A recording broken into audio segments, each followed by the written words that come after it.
오늘은 새해가 밝았습니다. 신년 예배로 본문을 야고보서 4장 13절에서 17절까지 보겠습니다. 야고보서 4장 13절 17절 제가 봉독하겠습니다. 들으라, 너희 중에 말하기를 오늘이나 내일이나 우리가 어떤 도시에 가서 거기서 1년을 머물며 장사하여 이익을 보리라 하는 자들아, 내일 일을 너희가 알지 못하는도다. 너희 생명이 무엇이냐? 너희는 잠깐 보이다가 없어지는 안개니라. 너희가 도리어 말하기를 주의 뜻이면 우리가 살기도 하고 이것이나 저것을 하리라 할 것이거늘, 이제도 너희가 허탄한 자랑을 하니 그러한 자랑은 다 악한 것이라. 그러므로 사람이 선을 행할 줄 알고도 행하지 아니하면 죄니라. 간혹 이 땅은 썩어 없어질 곳이므로 현실 삶을 풍요롭게 꾸려나가는, 예를 들면 사업을 확장해서 돈을 더 많이 버는 계획을 세워서 실행하는 것은 신자가 해서는 안 되는 악한 일처럼 가르칩니다. 일용할 양식을 하나님이 책임지고 채워주심으로 모든 것을 내려놓고 하나님만 전적으로 의지해야만 올바른 믿음이라는 것입니다. 그러나 예수님은 누가복음 14장 28절에서 32절까지 해서 망대를 지으면서 얼마나 경비가 들지, 또 전쟁을 치르러 나가면서 적군의 군세를 계산해야 된다고 가르쳤습니다. 당신께서 이 땅에 오셔서 십자가에 죽으신 것부터 태초에 세워진 계획에 따른 것이었지 않습니까? 오늘의 본문 겉면도 그런 무계획적인 삶을 살라는 가르침처럼 오해될 수 있으나 그렇지 않습니다. 야고보 사도가 특정한 도시에 가서 1년간 장사하여 이익을 볼 계획을 세우는 장사꾼들에 대해서 경고하신 말씀입니다.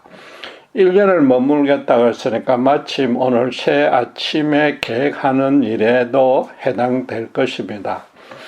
어느 도시에 어떤 물건이 잘 팔린다는 사실을 장사꾼들은 잘 알기 때문에 당연히 그에 합당한 판매 방안을 마련할 것입니다. 겨울이 없는 아프리카에선 방한복 대신에 선풍기를 팔아야 하지 않습니까?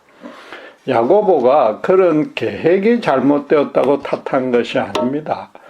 자기가 계획한 대로 얼마든지 돈을 벌 수 있다고 함부로 자랑하지 말라고 16절에서 강조하고 있는 겁니다. 물론 장사꾼으로서는 오랜 경험과 모든 여건을 분석한 결과를 종합하여서 성공할 확률이 최고 높아지도록 계획을 세울 것입니다. 그러나 여러분 알다시피 다 경험하다시피 인생살이에는 예상치 못한 위험 요소들이 곳곳에 지뢰밭처럼 깔려 있습니다. 아담의 타락 이후에 땅은 은근케 가시덤불을 내게 되어 있습니다. 모든 이가 탐욕과 교만에 빠져서 자기만 최고로 높이려고 들면서 무한 경쟁을 하기에 이 땅에는 온갖 제약이 발생하는 겁니다. 특별히 금전적인 이익을 다투는 일에서는 모두가 수단 방법 가리지 않는, 말하자면 악마처럼 되어 있습니다. 유능한 장사꾼일수록 실패할 가능성도 염두에 둬야 하는 겁니다. 그래서 내일 일을 너희가 알지 못하는다라고, 즉 아직 일어나지 않는 장래 일에 대해서 인간이 감히 성공할 자신이 있다고 자랑하지 말라고 명하는 겁니다. 장사를 하다 보면은 과거의 자기 실적이나 현재의 자산은 자랑할 수 있습니다. 그러나 인간의 통제 범위를 넘어서는 내일 일은 오직 하나님의 절대적 주권 사항인 겁니다. 잠언 16장 7절에 잘 아시는 말씀대로 사람이 마음으로 자기의 길을 계획할지라도 그의 걸음을 인도하시는 이는 여호와 한 분이신 겁니다. 대신에 너희가 도리어 말하기를 주의 뜻이면 우리가 살기도 하고 이것이나 저것을 하리라고 말하라고 권하고 있는 겁니다. 이게 교만한 말을 하느냐 겸손한 말을 하느냐의 차원이 아닌 겁니다. 주의 뜻이면 살기도 하고 이것이나 저것도 해야 되므로 하나님이 원래의 계획을 완전히 망하게 하거나 장사가 아니라 다른 일로 하도록 인도해도 순종해야 된다는 겁니다. 따라서 장사꾼이 다른 도시에 1년간 머무르면서 자기 계획대로 열심히 장사할 수도 있고 또 계획을 세워서 그렇게 해야 되지만은 처음부터 끝까지 하나님께 기도하면서 그 일을 행하라는 겁니다.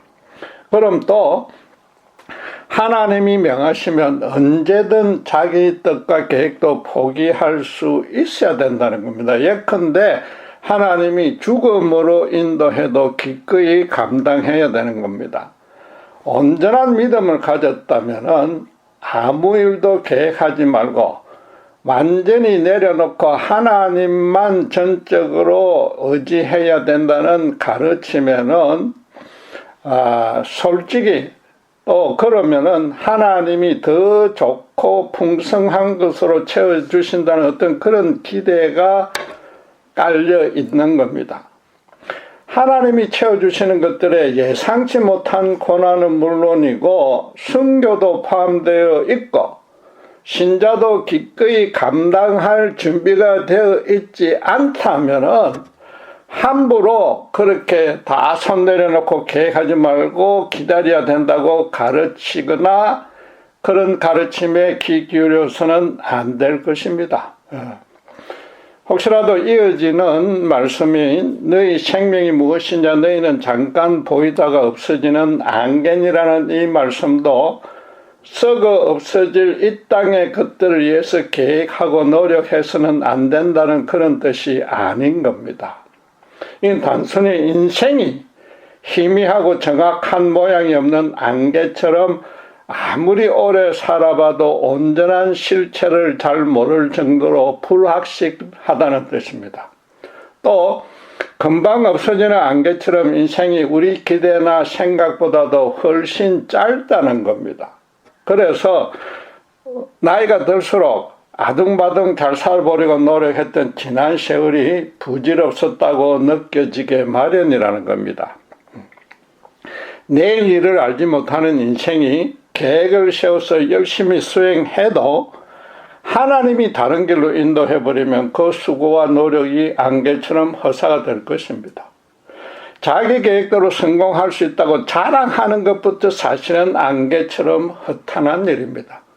무엇보다도 그런 자랑은 하나님을 거역하는 것이므로 지금 야고보 사도는 악하다고 말하는 겁니다.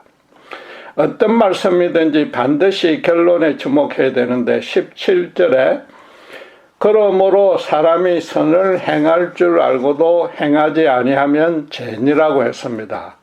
언뜻 보면 앞에서 말한 진술과는 연결고리가 없어서 생뚱맞아 보입니다.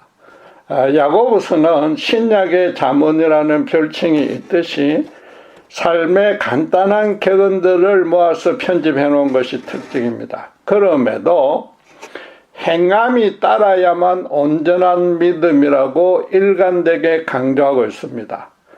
본문에서도 그런 구체적인 부연 설명이 없다고 임의로 해석해서는 안 되고 그 야고보서 전체 주제에 맞춰서 따져봐야 됩니다. 따라서 일단 선을 적극적으로 행해야만 됩니다.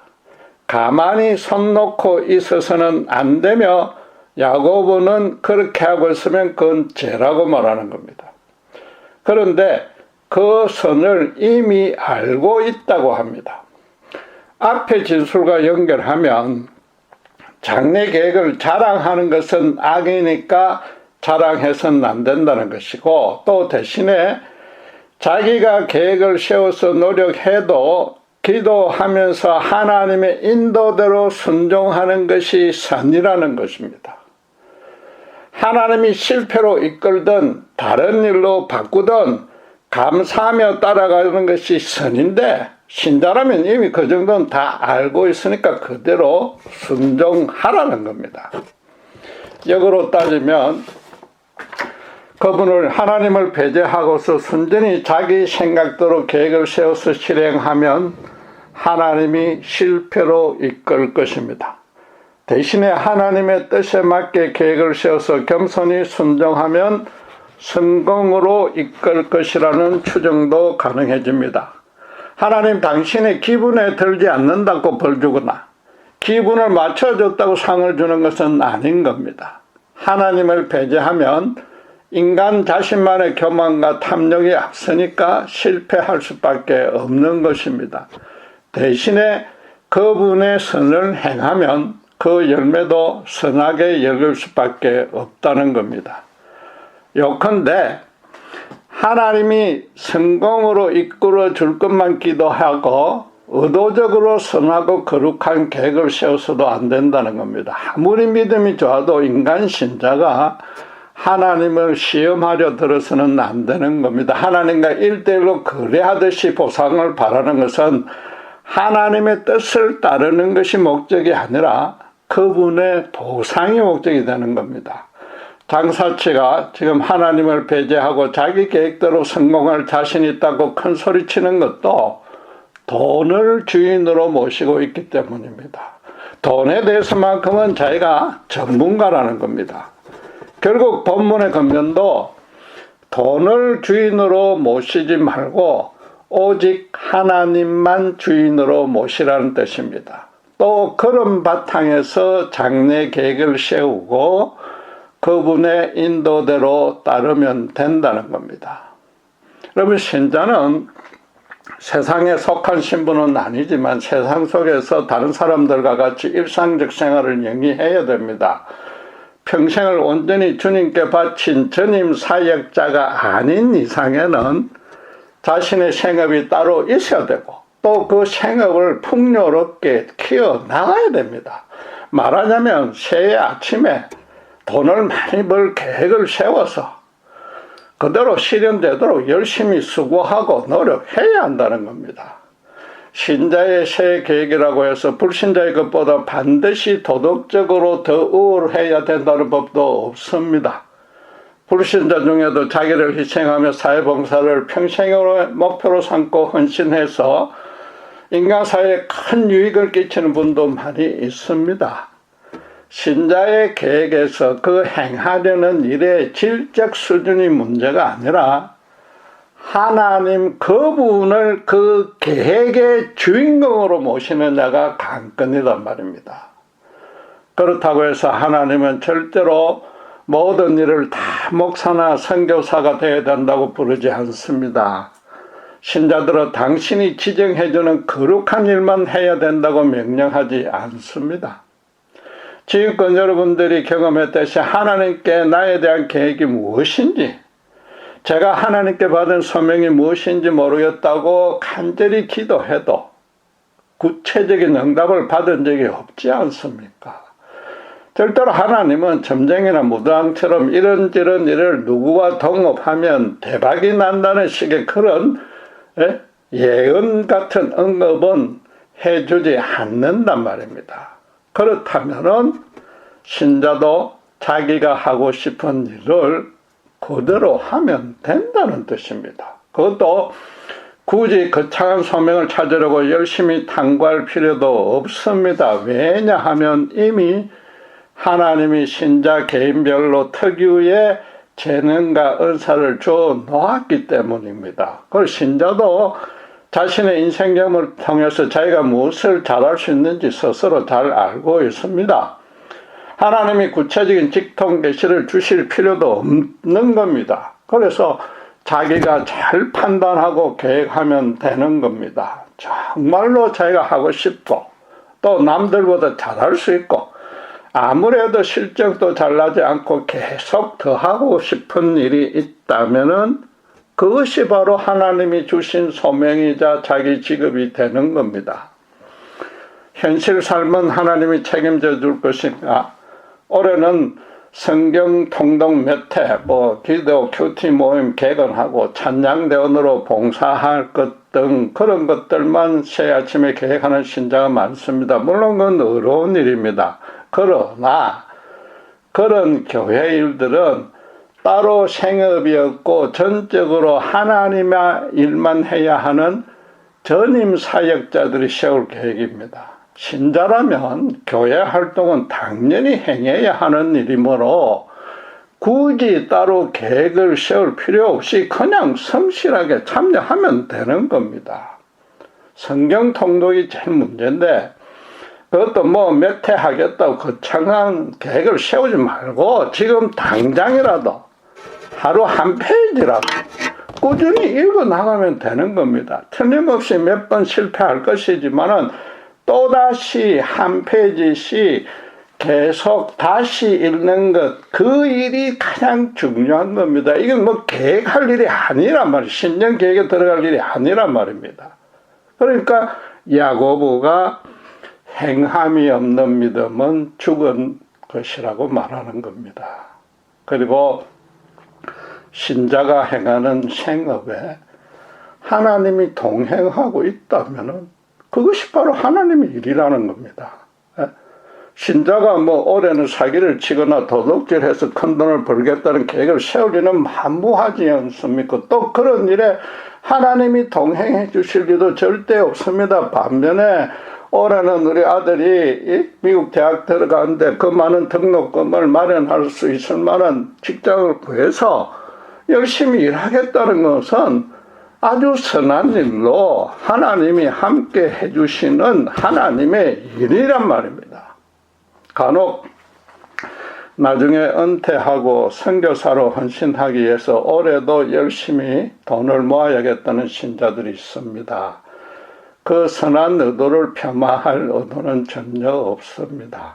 그러나 말씀드린 대로 선교사로서의 재능과 은사를 받았는지 먼저 점검해 봐야 되고 또 그런 확신이 생기면 전문적인 훈련을 받을 계획부터 세워야 됩니다. 돈을 번 후에 여유가 생기면 가겠다는 것은 그건 본말이 완전히 전도된 겁니다. 본문처럼 장래 일을 속단하는 잘못을 범하는 셈입니다.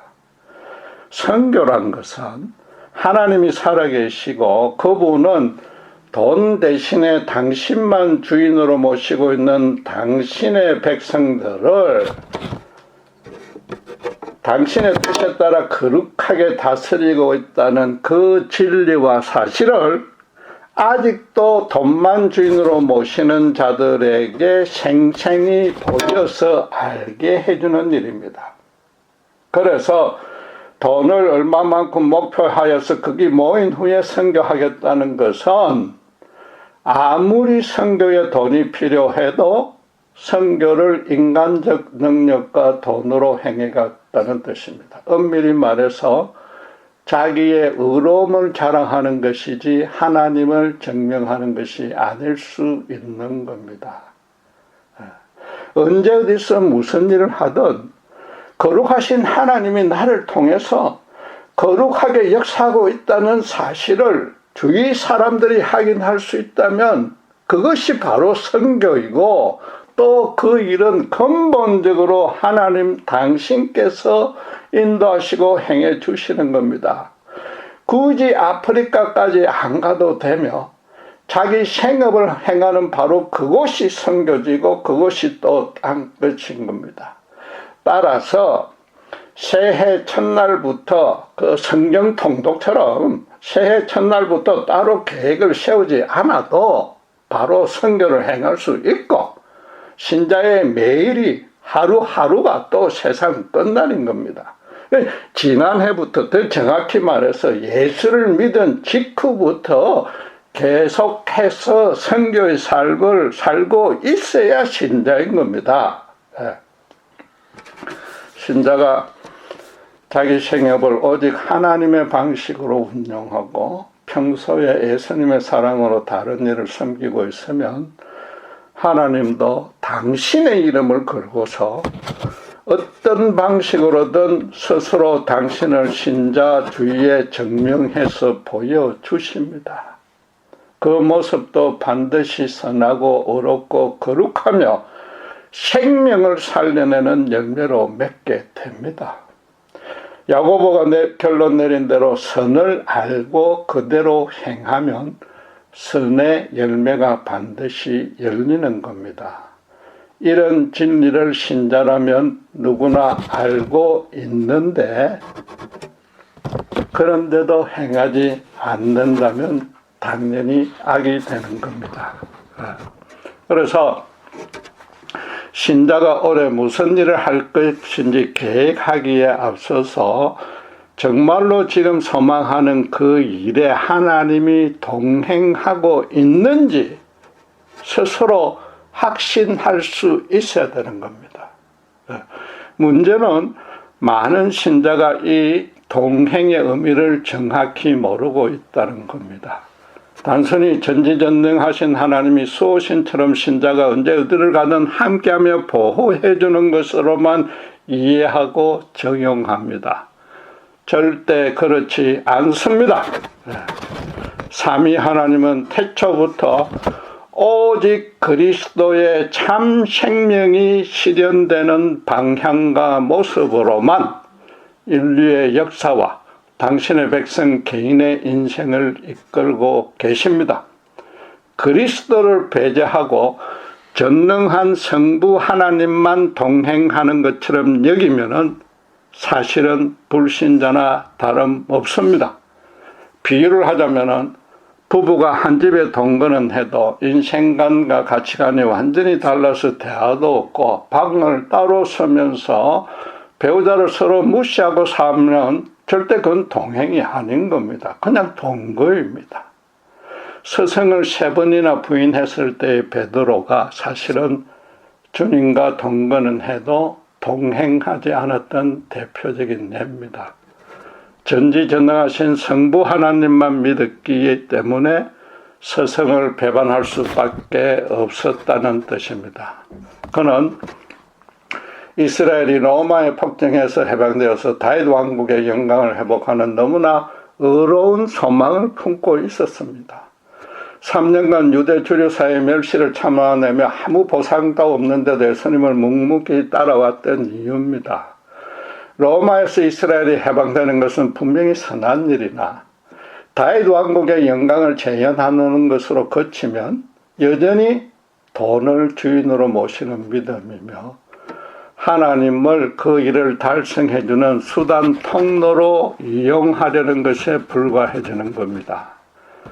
그가 스승을 부인한 이유는 당장 자기 목숨도 달아날 것 때문이었지만 이 자기의 현실적 소망이 달성될 가능성이 없어짐을 보고 절망에 빠진 겁니다.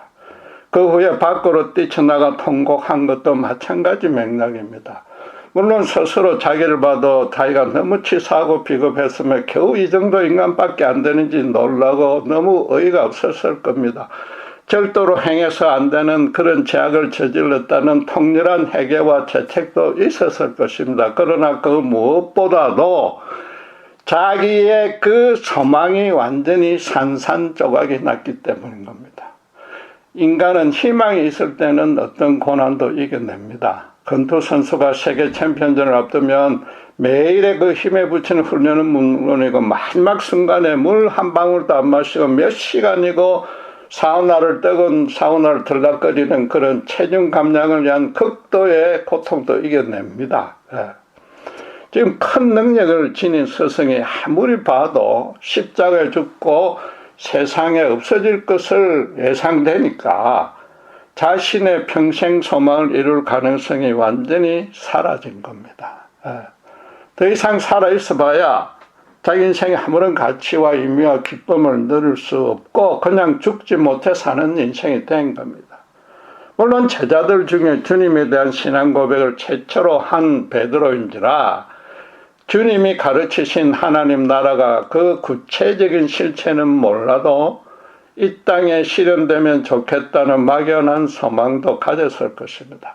그러나 막상 그 주인이자 통치자 되시는 주님이 이 땅에 계시지 않으면 도대체 누가 그런 천국을 세울 것인지 앞이 완전히 캄캄해진 겁니다. 주님이 살아 계셔야 다윗 왕국이 되었던 주님이 말하는 그런 하나님의 나라가 되었던 간에 자기도 살든지 어쩐지 함께 시도라도 해보고 후회 없는 인생을 살아볼 텐데 그런 소망이 완전히 사라진 겁니다. 예수님이 체포당해서 한마디 대꾸도 못하고 로마와 유대 간병들에게 온갖 핍박을 당하는 것을 보고 자기 인생도 완전히 쏟아진 물처럼 끝났고 다시는 담을 수 없다고 여긴 겁니다.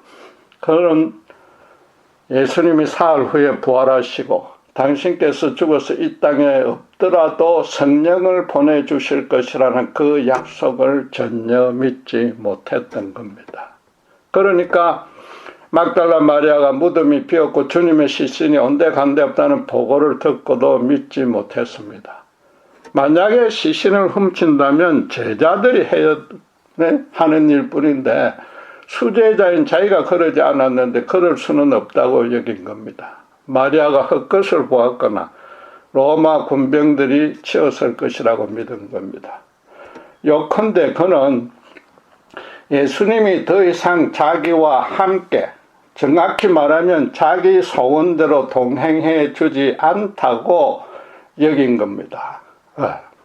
그러다가 부활하신 주님을 만났고 또 성천 후에는 약속대로 오순절에 성령을 받았습니다. 말하자면 예수님이 누구신지, 예수님이 이 땅에 오신 목적이 무엇인지, 십자가 복음의 진리가 무엇인지 정확히 깨닫게 된 겁니다. 그리고 나서 모든 인간에게 절실하게 필요한 것이 현실적인 안락과 자유가 아니라 죄에서 구원받고 살아계신 주님과 실제로 동행하는, 동거가 아니라 동행하는 거룩한 삶이라는 점을 깨달았던 겁니다. 주님으로부터 내 양떼를 치라는 소명을 받자 비로소 자기 인생의 목표를 주님의 뜻과 일치시킬 수 있었던 겁니다. 그때까지는 주님과 함께만 있었지 그 출발지와 목적지가 달랐기 때문에 그때서야 비로소 그 둘이 같아지는 동행을 시작할 수 있었던 겁니다. 그래서 죽음도 두려워하지 않고 예수는 그리스도라고 담대하게 외쳤고 실제로 십자가에 매달리는 순교를 감당했던 겁니다. 그는 이전과는 전혀 다른 인간이 된 겁니다. 육신적으로는 안개처럼 사라질 인생이지만은 영적으로는 영원한 의미와 가치를 이 땅에 실현시키는 거룩한 인생이 된 겁니다. 그가 스승을 3번 부인할 때까지는 성부 하나님의 능력만 믿고 그분을 수호신으로만 모셨던 겁니다. 자신이 필요하고 궁핍할 때만 그분의 능력만 빌리려 한 겁니다. 부활 주님을 만나고 성령을 받자 이제는 예수 그리스도의 복음으로만 이 땅의 역사와 자기 인생을 거룩하게 이끄시는 하나님을 알게 되었고 개인적으로 알게 되었고 그분의 그 거룩한 역사에 자기가 동력자로 참여하게 된 겁니다. 로마에서의 정치적 해방만 소망하고 부르짖던 그가 그 후로 신자들에게 어떤 권면을 했습니까? 베드로전서 1장 3절에서 8절의 그 내용인데 제가 봉독하겠습니다. 우리 주 예수 그리스도의 아버지 하나님을 찬송하리로다. 그의 많으신 긍휼대로 예수 그리스도를 죽은 자 가운데서 부활하게 하심으로 말미암아 우리를 거듭나게 하사 산 소망이 있게 하시며 썩지 않고 더럽지 않고 쇠하지 아니하는 유업을 있게 하시나니 곧 너희를 위하여 하늘에 간직하신 것이라. 너희는 말세에 나타내기로 예비하신 구원을 얻기 위하여 믿음으로 말미암아 하나님의 능력으로 보호하심을 받았느니라. 그러므로 너희가 이제 여러 가지 시험으로 말미암아 잠깐 근심하게 되지 않을 수 없으나 오히려 크게 기뻐하는도다. 너희 믿음의 확실함은 불로 연단하여도 없어질 금보다 더 귀하여 예수 그리스도께서 나타나실 때에 칭찬과 영광과 존귀를 얻게 할 것이라. 예수 그리스도의 부활을 믿는 모든 신자는 산 소망을 품을 수 있다고 합니다. 야고보가 너희 생명이 무엇이냐? 너희는 잠깐 보이다 없어지는 안개니라 했으나 이 땅의 안개 같은 그 인생도 예수님을 온전히 믿음으로써 부활의 영광을, 영원한 영광을 누릴 수 있다는 겁니다. 그래서 그때까지 하나님의 능력으로 보심을 받으니까 여러 시험을 받아도, 그래서 잠깐 근심하게 되더라도 오히려 그 영광을 소망하며 크게 기뻐하라고 권한 겁니다. 이제 새 아침에 혹은 첫 주간에 신자가 세울 계획이 불신자의 것과 어떻게 달라야 하는지 확실해졌습니다. 우선 자기가 하고 싶은 일들을 마음껏 소망하고 계획하십시오. 그리고 그 일을 이룰 수 있는 구체적인 방안도 모색하고 걸을 수 있는 실력도 마음껏 갈고 닦으십시오. 다시 강조하지만 신자는 세상에 속한 자는 아니라도 세상 안에서 모든 세상 여건과 제도와 간섭 안에서 똑같이 일상생활을 해야 됩니다. 불신자에게 베푸시는 하나님의 일반 은총을 신자도 함께 누려야 됩니다.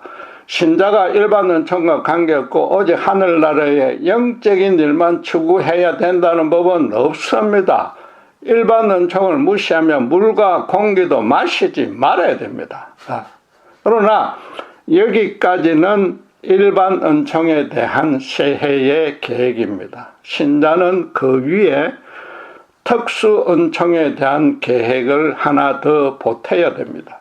믿음으로 기도하면 불신자보다 더 형통할 수 있다는 그런 뜻이 절대 아닙니다. 한마디로 하나님의 제사장 나라가 되어야 한다는 겁니다. 일반 은총이 전부이고 그것만 추구하는 불신 세상에 하나님의 특별한 은총, 특별히 예수님의 재시슴의 영광을 증거해 줘야 되는 그 소명을 실현하는 겁니다. 신년 계획도 일반 은총 이에 이 특수 은총에 맞춰서 수립하고 수행해야 되는 겁니다. 예수님이 망대를 세우고 전쟁을 치를 때 정확히 계산하고 계획을 세우라고 하신 말씀의 결론도 누가복음 14장 33절 35절을 보면은 자기 소유가 없어지더라도 먼저 당신의 제자가 되어 소금의 역할을 하라고 명했던 겁니다.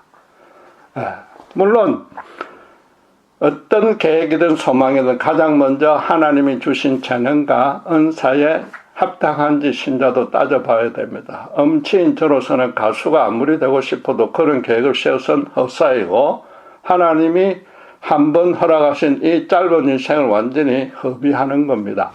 하나님 주신 달란트를 땅에 묻어놓는 셈입니다. 나아가 그 일을 하나님을 정말로 기뻐하여서 함께 동행하시 주실지도 신자 스스로 곰곰이 따져봐야 됩니다. 하나님이 직접 구체적으로 직통 계시를 해주지 않습니다. 야고보는 선인 줄 알고 행하지 않으면 악이라고 했습니다. 신자라면 하나님이 무엇을 기뻐하고 무엇을 싫어하는지 이미 성경을 통해서 익히 알고 있습니다. 돈을 주인으로 모시고 돈을 목적으로 하지 않고 하나님만을 주인으로 모신다면은 어떤 생업을 해도 하나님의 일이 된다는 겁니다. 이제 남은 일은 반드시 하나님의 방식으로 수행하는 것뿐입니다. 만약에 일이 하나님이 기뻐하시는 일이라는 확신이 들면 그 달성 가능성도 당연히 100%입니다. 99.99%도 아닙니다. 더 이상 염려할 필요는 없습니다. 때로는 우리 믿음을 정금같이 연단시키려고 고난의 길도 통과시키고 세상의 방해도 허락하시겠지만은 주님이 나와 함께 하신다면, 그래서 내가 그분과 정말로 동행하고 있다면, 동거가 아니라 동행하고 있다면 그분이 책임을 져주시는 겁니다. 세 번 부인했을 때 베드로처럼 중도에 포기해서는 안 되는 겁니다. 미국의 남부의 한 주유소를 운영하는 어떤 크리스찬이 매일 성경 말씀이나 신앙 격언을 주유소 간판에 바꿔 달았습니다. 어느 날부턴가는 Yes, Lord라는 두 마디만 내걸고 한참 동안 그대로 두었습니다. 하나님의 약속은 그리스도 안에서 항상 예가 된다고, 즉 달성 가능성이 100%라고 확신했던 겁니다. 그 주인은 굳이 다른 성경 말씀이 더 이상 필요 없다고 절감했던 것인데, 아마도 그도 큰 고난을 거치면서 믿음이 정금같이 변화되었었기 때문일 겁니다. 오늘 본문을 바울 사도의 말로 바꾸면 로마서 8장 32절, 37절, 8절 같이 됩니다. 자기 아들을 아끼지 아니하시고 우리 모든 사람을 위하여 내주신 이가 어찌 그 아들과 함께 모든 것을 우리에게 주시지 아니하겠느냐. 내가 확신하노니 사망이나 생명이나 천사들이나 권세자들이나 현재일이나 장래일이나 능력이나 높음이나 깊음이나 다른 어떤 피조물이라도 우리를 우리 주 그리스도 예수 안에 있는 하나님의 사랑에서 끊을 수 없으리라. 하나님은 예수님의 십자가가 예비되어 있었기에 아담이 타락할 줄을 알고도 이 땅을 창조하셨습니다. 그래서 그가 타락하자마자 여자의 후손이 와서 죄악의 원흉이자 기근인 사탄의 머리를 부술 것이라고 약속해 주었고, 때가 참에 동정녀 탄생으로 오신 예수님이 십자가에 죽고 부활하심으로 그 약속을 완벽하게 지켰습니다. 이 땅과 인간을 오직 예수 그리스도를 위해서, 예수님을 위해서, 예수님에 의해서, 예수님을 목표로 창조된 겁니다. 성경에 계시던 모든 하나님의 약속은 그리스도 복음 안에서 예가 될 수밖에 없습니다. 예수가 될 수밖에 없습니다. 야고보가 지금 주의 뜻이면 우리가 살기도 하고 이것이나 저것을 하리라 할 것이는 라는 바로 그 말씀이 어떤 경우에든 신자는 하나님께 Yes, Lord라고 반응하라는 뜻이지 않습니까? 바울은 하나님께서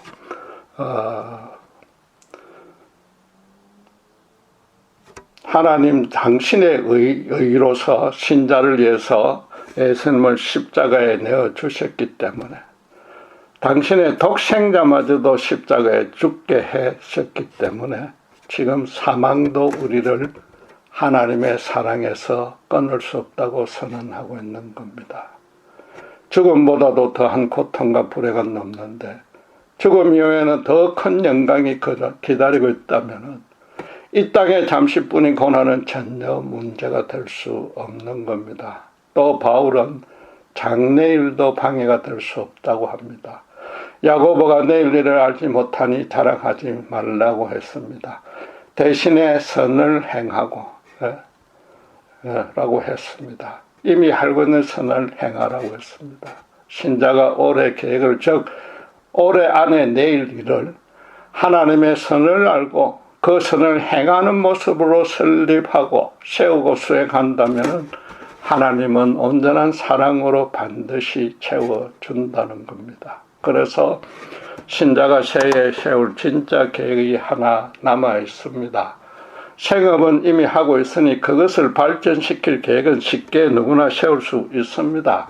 그 생업도 자기 재능과 은사에 맞는 것으로 이미 선택했거나 만약에 그렇지 않다 하더라도 이미 오래 해서 익숙해져 있습니다. 그 일이 세속의 제약을 따르지 않는 이상 주인님이 함께 해 주실 것도 의심할 여지가 전혀 없습니다. 진짜로 계획할 일은 불신자와 달리 실제로 또 구체적으로 자기 삶에 어떻게 특수 은총을 누리고 실현할 것인지인 겁니다.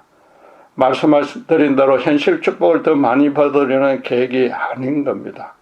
혹시라도 일반 은총에 대해 해당되는 현실적 실현 계획을 세워서 전능하신 하나님 올해만은 제발 이 소원을 이루어 주십시오라고 그것만 기도하면은 주님을 3번 부인했던 베드로의 실패를 따르게 될 겁니다.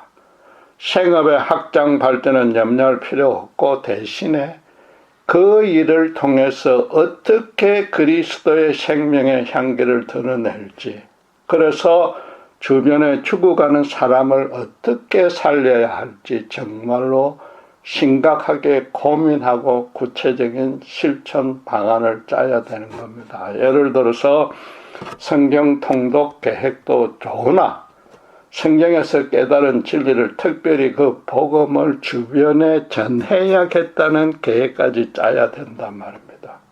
사랑으로 섬기거나 복음으로 전도할 대상부터 구체적으로 정해서 기도하고 찾아가서 사람을 섬기고 기회가 닿으면 직접 복음도 전해야 되는 겁니다.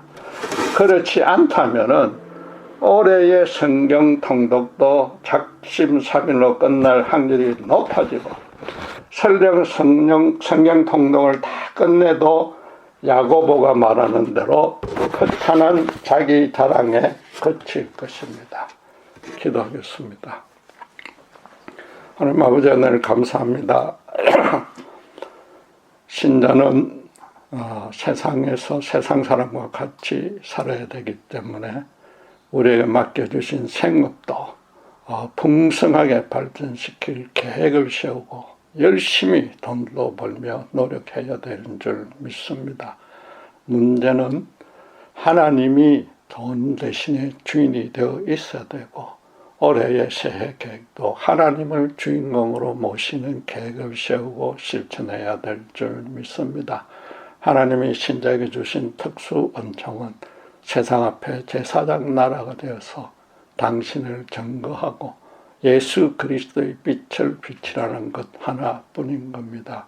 올해의 계획 안에 과연 예수 그리스도의 영광을 얼마나 구체적으로 드러내는지 다시 한번 점검하게 하시고 그리하여 오직 예수로 살고 예수로 죽는 올 한 해가 될 수 있도록 정말 하나님 안에서 예스 로드라고는 그 대답만 할 수 있는 올 한 해가 될 수 있도록 저희들을 올 한 해의 인생을 계획을 특별히 주님 안에서 시한 계획을 축복하시고 주님께서 이루어 주시옵소서.